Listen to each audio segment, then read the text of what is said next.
I do this, but make sure the mic is up. It just feels so ridiculous with my. It's not you, Steven. It's me.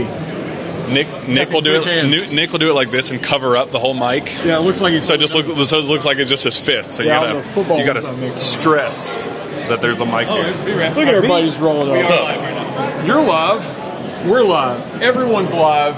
Kentucky's live. Zack, 5 wins in a row. It's 72-63. Zach is tardy. Don't you know we're trying to beat the snow? 72-63. Cats win. Another rapid reaction here. We're not outside. We're in a little hallway here because it is absolutely frigid outside. Fans were not allowed to stay. No Mark Pope show. They're getting everybody out of here. But not just yet. We have the rapid reaction to new. Brought to you by Friends of Cole. Check out friendsofcolekentucky.org. It's kind of comfortable. friendsofcolekentucky.org. Find out all the good things Cole does. Here, let me just... Yeah. There we go. I think Travis Perry had some of that on his hands on that first shot he took. Let's start there. Ole Miss, Kentucky. Jack, Zach, Brandon, good to see you guys. Hello. That was not a fun basketball game, but we won, and we're moving on. I mean, Zach just coming in hot, slamming things down. You all right over there? You good? I'm trying to get out of all this snow. Okay. I'm trying to protect my local friends. Back to the point. Not a fun basketball game for either party. Lots of free throws. Luckily, Kentucky made those. Cat's pretty slow in the first half, especially Otega Owe. He had 3 points at halftime, but then finished with 23. I'm slinging hand sanitizer all over the place. This is ridiculous. Yeah, I need to get myself together. You all distracted me now. I'm just holding this. One of you talk. Someone hold this. Rub that in.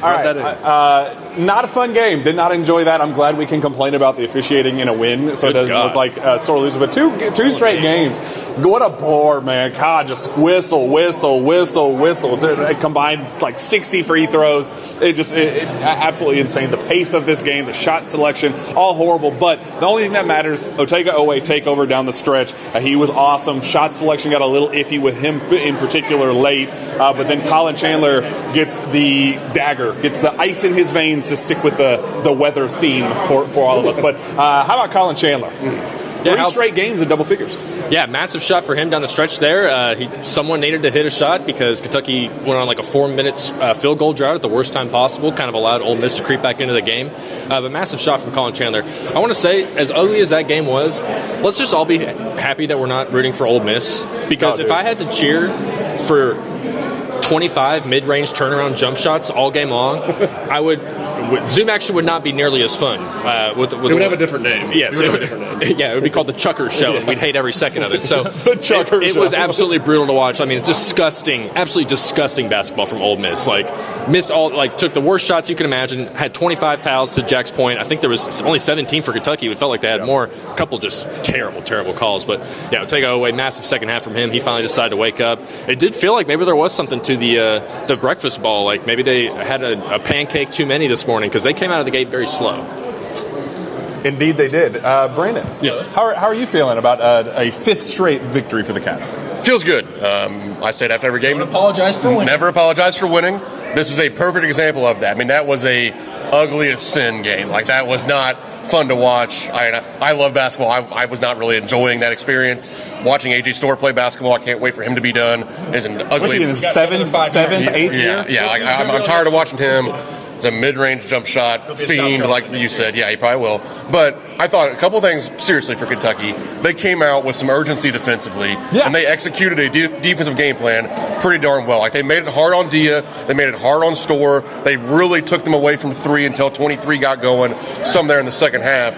But I thought it was an excellent defensive game for Kentucky, and that was good to see. I tweeted it out the other day. During this winning streak, per Bart Torvik, Kentucky was 129th in defensive efficiency. That's not sustainable for this team to actually beat some of the top-end teams in the SEC. What I liked about tonight was that we've now seen this team win a few different ways. We've had these heroic comebacks. We've now played with the lead a little bit. We've won games, we played in the mid-'80s. We've won these rock fights now. That's a team that's kind of starting to find maybe some semblance of an identity, figuring out who they are. And now that you have 5 straight, you've earned the right to go into next week with quad one games at Vanderbilt and at Arkansas and have some fun and try to knock off some better teams.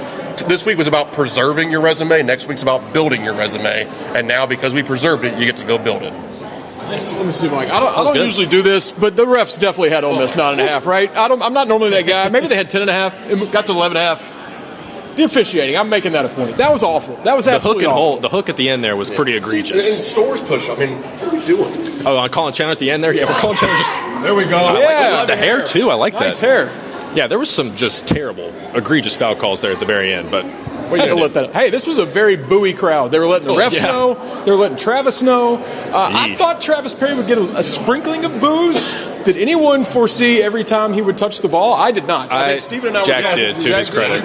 Yes, I did, because that's what we do. That's what Kentucky fans do. That's what you do in sports. When an opponent comes into your building, especially one that chose to take off your jersey to wear an SEC foe, you get booed. It happens. And guess what? He's making really good money. He's starting in the SEC. Don't feel sorry for him. He's fine. It does feel like the booze got to him a little bit. He's doing. He went 0 for 3, man. The air ball. It did feel like ran it was that play for him right off. It did feel though that it was kind of like a back and forth crowd. Like, hey, we don't know which way we're going to swing, and the air ball just went. Oh yeah, we're cooking this guy. Oh, it was rough. Not a fan of the booing. He's doing just fine. I told you all beforehand, I was worried the moment's a little big for Travis. And then when that ball landed in the paint, it might have even bounced up and hit the net. I wanted him to do better than 0 points in 10 minutes. I didn't want him having a spectacular game. But the reunion probably did not go the way he's been dreaming the last few weeks. Really, really tough look for him. He almost airballed the second one, too. That thing barely nicked the rim. I think that's when Chris Beard was like, I don't think this is the day. On the Cam Williams situation, we saw a little bit of Trent. Actually missed his three. I was in the bathroom. Deep sounded three. Awesome. Played crazy. He shot it from Harlan. It was nice. Couldn't tell you where it was from, but I heard the roar. But do you think we're going to get some more consistency out of him? Didn't get a lot today, but that's going to be a hole at that spot all year. I actually loved everything else he was bringing to the table. Like, he was fighting defensively, he was getting rebounds, diving for loose balls. That's why Cam Williams started kind of breaking through. It wasn't the shot making until it became the shot making. It was hey, you got to fight defensively. You got to come up with some stops. You got to get some rebounds. So I actually loved what we saw from Trent Noah today. Jasper Johnson, 8-0 mini run by himself in the first half that Kentucky needed in the worst way possible. Like, that was during the middle of the offensive slog for both teams. So shout out to him hitting those tough, just like Jasper Johnson's just a guy that if a hand's in his face, his percentages go up. That's just how it is with him. So nice run from him in the first half there. Malachi Moreno didn't have like a great all-around game, especially like he just could not finish some of those shots around the paint. But 9 rebounds, 2 blocks, and a steal. So made his impact elsewhere across the game. So I was happy to see him kind of bounce back and hit. After he went 0 for 2 at the free throw line down the stretch, came back and canned 2 more after that. So I like to see that. Ortega always 10 of 13 at the line in the second half as well. There we go. The way you described Jasper, it kind of sounded like a Parlor Pizza player of the game. I don't want to name it. I will give you all that authority, but if you would like, it sounded like a description of a Parlor Pizza. Go off, King. Well, I think it should go to Colin Chandler, if I'm being honest, because he hit the biggest shot of the game. Had his 12 points. I thought he did well enough on defense to, I think overall Kentucky did a pretty decent job defensively. It's not like Ole Miss was making it hard on them necessarily, but that shot from Colin Chandler was huge. They needed it. It was the only shot that really kind of popped the crowd up. Like, okay, it feels like Kentucky's actually going to finally win this game. It took until 39 minutes had passed, but I'll give it to Colin Chandler. And then, can we do a co-MVP? You can do whatever you want, man.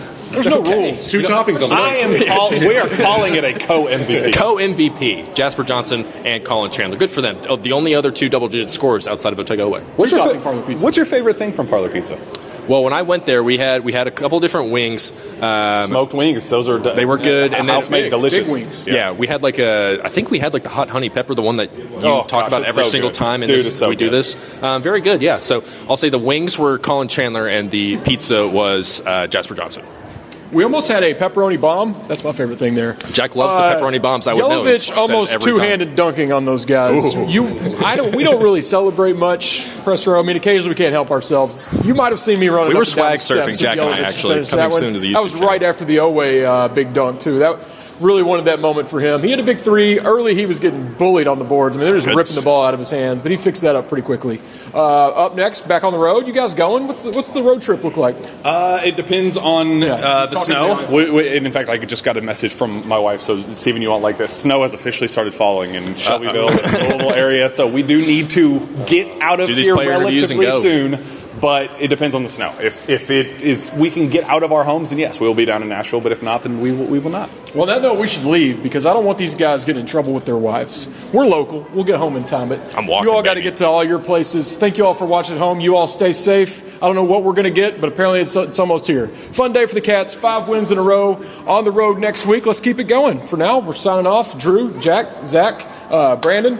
Did I say that right? Yeah, got it all there in order. That's all of us. Have a good day. Still not.